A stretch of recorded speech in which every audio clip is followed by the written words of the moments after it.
Good morning. My name is Mary May D. Bustamante, BKA 3rd year. Today, I am going to define and describe all about curriculum. Let me start in question number 1. Define curriculum from different perspectives. So, according to these theorists like Hutchins, Schwab, Bert, Bisternand, Phoenix,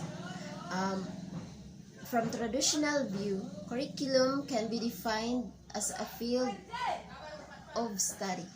Curriculum is highly academic and concerned with broad historical, philosophical, psychological, and social issues. From a traditional view, curriculum is mostly written documents such as syllabus, course of study, books, and references where knowledge is found but is used as a means to accomplish intended goals.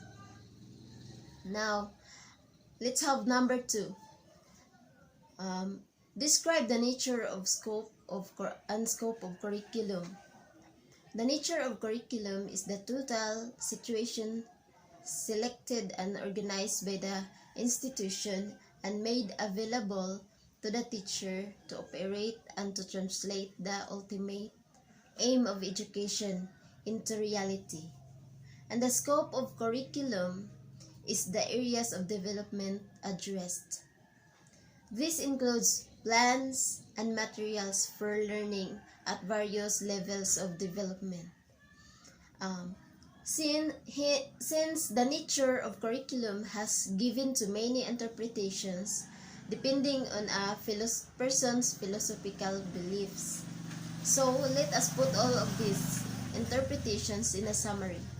Curriculum is what is taught in school, a set of subjects, a content, a program of studies, a set of materials, a sequence of courses, a set of performance objectives, everything that goes within the school. It is also what is taught inside and outside of school directed by the teacher. Planned by school, a series of experiences undergone by learners in school, or what individual learner experiences as a result of school. In short, curriculum is the total learning experiences as a result of school, or learn the total experiences of the learner under the guidance of the teacher. Thank you.